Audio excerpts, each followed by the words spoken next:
Hoje você vai aprender a grande farsa por trás da Bíblia, principalmente a grande farsa por trás do Evangelho segundo Marcos. Porque hoje você vai entender como se deu a construção desse Evangelho. Você quer saber como ele foi construído? Então fique comigo até o final.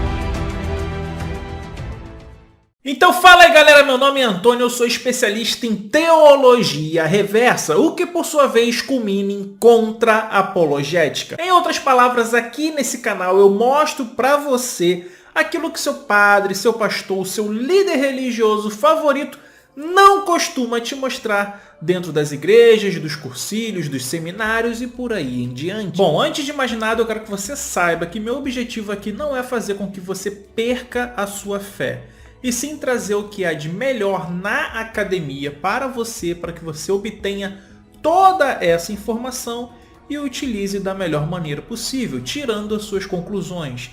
Peço por gentileza, por presteza a você também, que com todo carinho, toda humildade, você consulte todas as fontes, todas as informações disponíveis a você, veja se o que eu estou falando é verdade ou não.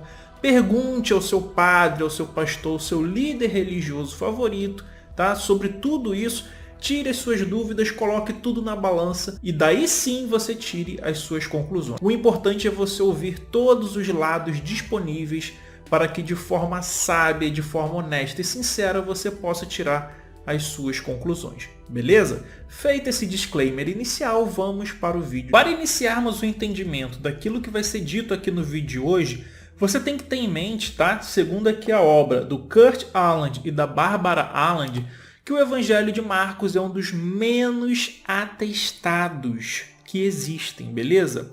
Olha só o papiro que vai atestar até o 3º ao 4º século, tá? Nesse intervalo do 3º ao 4º século, o Evangelho de Marcos é somente o P45, como vocês podem ver aqui, tá?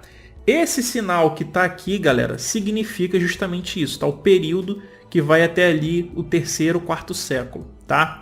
Esses outros dois que atestam o Evangelho de Marcos são de períodos posteriores, beleza? Aqui, como vocês podem ver, o P84 é do 6º século, ou seja, já não interessa na pesquisa, né?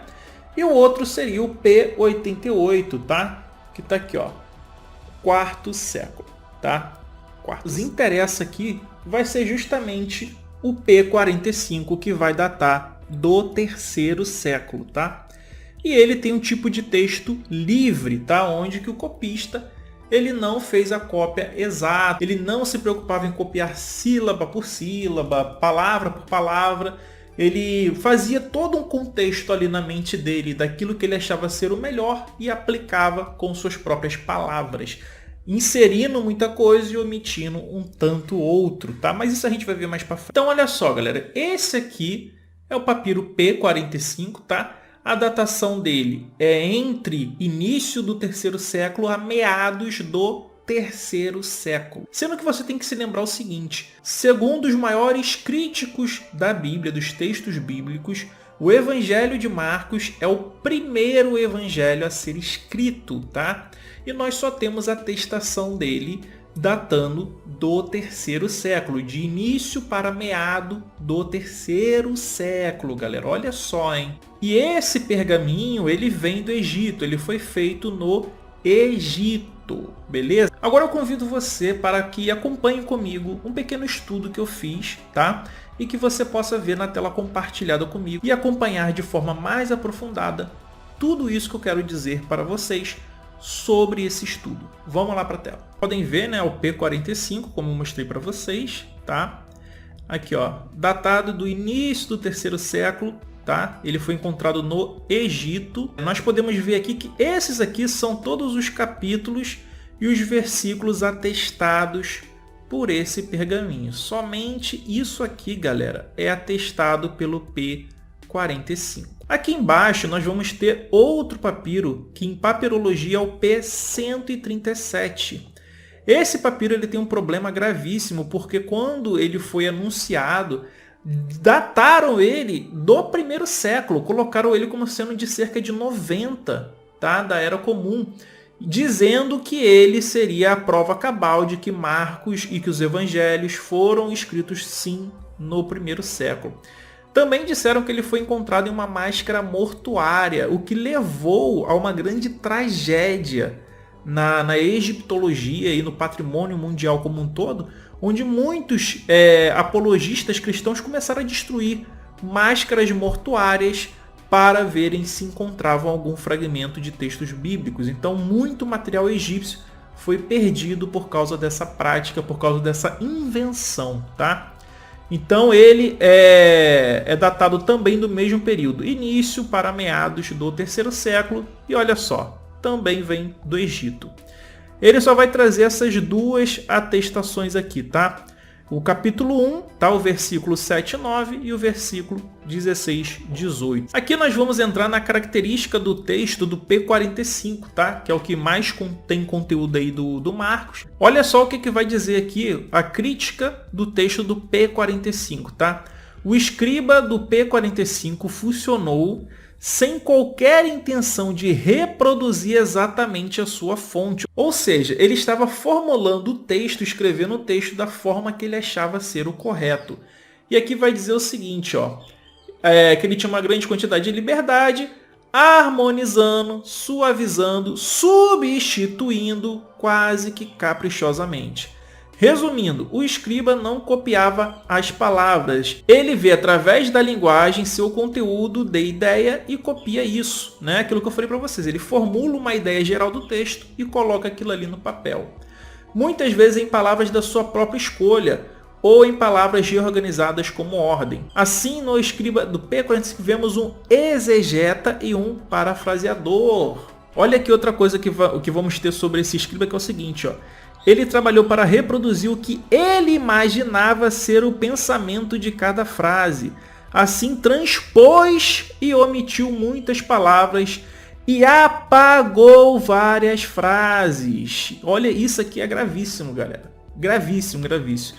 Ele omitiu e apagou frases inteiras. Olha o que vamos ter aqui, ó. Ele omite advérbios, adjetivos, substantivos, particípios, verbos, pronomes pessoais, sem qualquer hábito compensador de adição. Olha, galera. O escriba tem uma tendência acentuada de omitir partes do texto, muitas vezes, como parece acidentalmente, mas talvez também por poda deliberada. Galera. Então, os especialistas acham que muitas das vezes o que ele fez foi uma poda deliberada em seu texto, né? A gente vai ver aqui, ó, o escriba do P45 fez uma exclusão para colocar a conta de Marcos em harmonia com Mateus ou João. Então você vê que teve muita alteração, muita deturpação, tá? Aqui tem as referências certinhas, tá? Para vocês poderem ver, que nada mais é, tá? Vou mostrar aqui para vocês, retirado aqui do Bibleworks, tá? Tá aqui o Bibleworks. É tudo isso daqui, eu só traduzi para vocês. E o livro seria esse aqui, tá? Do Philip W. Comfort and David P. Barrett. Essa daí é a fonte para vocês consultarem. Então assim, galera, como vocês puderam ver, o P45 ele sofreu inúmeras adulterações, né? Ele foi muito modificado, textos inteiros suprimidos, textos inteiros adicionados a ele. Então o copista ele aqui saiu escrevendo, adicionando e retirando à torta e à direita conforme ele queria, conforme vocês observaram. Então o P45 é classificado como texto livre, tá? Onde o autor ele modificou bastante o texto e as suas ideias. Então ele data por volta de início do terceiro século e meados do terceiro século. Muito distante, tá? Da onde se dizem, da onde atribui-se que ele foi escrito, né? Que seria ali no primeiro século. Agora nós vamos voltar para a nossa apresentação para verificarmos o que os pais da igreja falam sobre o Evangelho de Marcos. Vamos lá, galera. Os pais da igreja atestam o Evangelho de Marcos. Lembrando que aqui a gente está se referindo, tá? Aqui, ó, ao primeiro século, beleza, galera? Então no primeiro século nós vamos ter Clemente de Roma, que viveu entre 30 a 100 da Era Comum, beleza? E aí nós vamos ter que Clemente de Roma ele atesta o capítulo 7, versículo 6 e o capítulo 9, versículo 42. Lembrando que na época dos pais da igreja, tudo era escrito sem separação, tá? de parágrafo, de espaço entre as palavras, era tudo escrito junto, sem vírgula, sem nada, tá? Era uma embolação só. Na época em que os pais da igreja escreviam, não tinha separação de capítulo, versículo, nada disso, tá? Isso é uma coisa que veio posteriormente. Estou colocando aí na tela para vocês um exemplo, tá? De um códice que ilustra como que era escrito. Era tudo junto, sem separação, sem nenhuma referência. Vocês sabem que hoje em dia, até uma vírgula em um texto faz diferença, né? Então vocês têm que entender sobre os capítulos e versículos apresentados aqui, por exemplo, por Clemente, somente esses dois, é que dentro da obra de Clemente, dentro dos textos de Clemente, encontraram duas citações que talvez façam referência ao Evangelho de Marcos. Mas lembrando que nesse período, Clemente em momento algum faz citação ao Evangelho físico, e sim sobre tradições orais. Então, de toda a obra de Clemente de Roma, e dentre todo o Evangelho de Marcos, os especialistas só encontram similaridades nesses dois capítulos e nesses dois versículos, tá? No Pai Inácio que é esse aqui, ó, viveu de 30 a 107, não faz nenhuma atestação ao Evangelho de Marcos. Policarpo, que viveu de 65 a 155, só vai ter essa citação aqui no Evangelho de Marcos, 14:38. E aí no segundo século nós vamos ter, por exemplo, o pai Justino, né, 110 a 165, não faz nenhuma atestação e por aí vai, né? Mas aí já é segundo século. E aí segundo século é onde começam a aparecer de fato os evangelhos. Isso que vocês viram agora faz parte da patrística. E eu vi tudo isso no curso do professor Fábio Sabino. Quem quiser, tiver interesse, procure o curso de patrística oferecido pelo Fábio Sabino, que vocês verão tudo isso e muito mais. Sobre o Evangelho de Marcos, Eusébio, tá? Que é ali do final do terceiro, início do quarto século, ele vai dizer o seguinte, que Papias teria relatado. Isso aqui, ó, entre aspas, tá? Seria o que Eusébio atribui a Papias.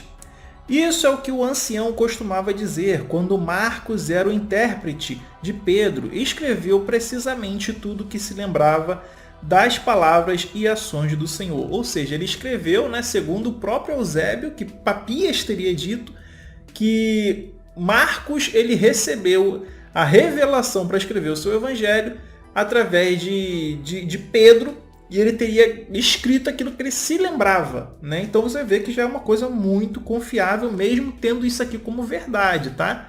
Isso aqui tem muitas problemáticas. Mas não em ordem. Outro problema aqui nessa questão de não em ordem é que o Evangelho de Marcos ele é muito ordenado, ele tem até ordem cronológica, o que já é outro ponto negativo para essa atestação lá do Eusébio lá no terceiro, quarto século, né? Pois ele não tinha ouvido o Senhor nem o acompanhado. Mas depois, como eu indiquei, ele acompanhou Pedro, que costumava adaptar os ensinamentos dele para suas necessidades, não produzindo como deveria uma composição organizada dos livros do Senhor. Novamente, o livro de Marcos é muito bem organizado. E assim, Marcos não fez nada de errado ao escrever algumas dessas questões, como se recordava delas, pois ele só tinha um objetivo: não deixar de fora nada que ouvira, nem incluir qualquer falsidade entre elas. Então, lá no período do Eusébio, tá, e de Irineu, teve-se uma grande necessidade de se construir o cânon, né, de se saber quais os textos eles poderiam utilizar contra os textos que já estavam circulantes nas outras comunidades cristãs. Sim, haviam mais de uma comunidade cristã com textos e ensinamentos diferentes. E esses outros textos, esses outros ensinamentos, muitos deles hoje você encontra nos textos apócrifos. O que Bart Ehrman, que é esse camarada aqui, vai falar sobre essa citação de Papias, né, atribuída a Papias por Irineu e Eusébio, é o seguinte, ó. O evangelho estava circulando anonimamente havia décadas. Não é possível que a tradição que Papias apresenta tenha sido criada nesse meio tempo. Você está entendendo? Que essa tradição de atribuição foi criada posteriormente. Se Papias não é confiável em relação a Mateus, será confiável quanto a Marcos? Nesse caso, ele indica que estamos recebendo informações de terceira ou quarta mão. E mais uma vez, um dos pontos que ele enfatiza certamente está errado. Ele alega que um dos dois objetivos de Marcos era contar tudo o que tinha ouvido de Pedro sobre Jesus. Simplesmente não há como isso ser verdade. O Evangelho de Marcos leva cerca de 2 horas para ser lido em voz alta, após Pedro ter passado todos aqueles meses ou anos com Jesus e depois de Marcos ter escutado Pedro pregar sobre Jesus de noite. Devemos imaginar que Marcos só ouviu 2 horas de informações importantes? Seja como for, Papias não parece nos dar o tipo de informação em que possamos confiar muito. Quanto a isso, devo dizer que os estudiosos quase que unanimemente rejeitaram todo o restante do que Papias teria dito nas referências sobreviventes à sua obra. E aqui nós temos outra coisa interessante para notar também, é que Papias teria dito que Mateus, né, ele compôs os ditos na língua hebraica. Outra coisa que nós temos que lembrar sobre Papias é que vai trazer a referência sobre a inscrição da Bíblia no hebraico, né? Só que é complicado porque nós sabemos hoje que a Bíblia ela tem referências não do hebraico. Mas o Novo Testamento ele foi escrito com base na Septuaginta, que é a tradução da Bíblia hebraica, do Velho Testamento hebraico, para o grego. Então, muitas referências que estão no Novo Testamento não fazem sentido se você pega a versão hebraica. Só fazem sentido se você pega essa versão grega, tá? Essa aqui, por exemplo, do 1º século. Um problema notável em relação a Eusébio, né, que ele é um grande apologista cristão, ele faz várias falsificações para corroborar a fé, como, por exemplo, as visões de Constantino, né, em relação ao cristograma, por exemplo, aquilo tudo foi invenção, as adulterações nos textos de Flávio Joséfo, tudo isso e muito mais, cartas de reis, inclusive a citação de Papias, tudo indica que tudo isso é fabricação desse camarada. Uma curiosidade que nós temos sobre o Evangelho de Marcos, outra curiosidade sobre o Evangelho de Marcos é que se pegarmos todo o Novo Testamento, esse é o texto, é o Evangelho que menos tem concordância entre todos os versículos. Se você somar todos os versículos de Marcos, a concordância total entre eles é inferior a 50%. Mal chega nos 45%. Então ele é o evangelho com menos concordância que existe. Bom, como eu pude mostrar para todos vocês, se nós pegarmos todos os papiros que são referentes a Marcos até o 4º século e pegarmos todas as citações de pais da igreja até o 4º século, você não constitui nem metade de um evangelho de Marcos. É isso mesmo que vocês ouviram, não constitui nem a metade. Então, como vocês puderam perceber, no 1º século não existe atestação do evangelho de Marcos, tá? Muito provavelmente o evangelho de Marcos começou a ser escrito no 2º século. Talvez circulasse orações, né, tradições orais no 1º século, tá? Mas a atestação física ou por parte de pais da igreja sobre o evangelho de Marcos no 1º século não existem, tá? Muito menos física, papiro, qualquer coisa do tipo. Papiro só vai surgir lá em meados do 3º século. No próximo vídeo nós vamos trabalhar a questão, tá? Como vocês podem ver aqui no livro do Richard Carey, da estrutura de Marcos, as circularidades que existem nesse evangelho, como que ele é muito bem estruturado, como que ele repete suas estruturas, tá? Como vocês podem ver aqui, ó, isso aqui que nós vamos trabalhar no próximo vídeo, nessa série sobre o Evangelho de Marcos, né? Então você vai entender tudo sobre o Evangelho. Beleza? Então olha só, você aprendeu muita informação aqui nesse vídeo, vai aprender muito mais no próximo, tá? Isso aqui é só o começo, é só a primeira parte sobre esse estudo que nós estamos fazendo juntos sobre o Evangelho de Marcos. Então tá todo mundo se inscrevendo no canal, todo mundo tá acompanhando todas as informações que eu trago para vocês aqui sobre a Bíblia, sobre os Evangelhos. Então você não pode ficar de fora. Então garanta a sua inscrição para você não perder os próximos vídeos, tá? Então fiquem agora com os membros do canal, essa galera maravilhosa que me ajuda a fazer esses vídeos aqui para vocês, a adquirir todo esse material e a preparar essas aulas aqui para todos, tá? Então muito obrigado a todos os membros de coração. Então fiquem agora com a sugestão de vídeos, tá? Esses aí são alguns vídeos sugeridos para vocês. Clique em um deles e continue comigo. Ajude o canal a crescer e a ganhar força. Um grande abraço a todos vocês. Valeu, falou, fui!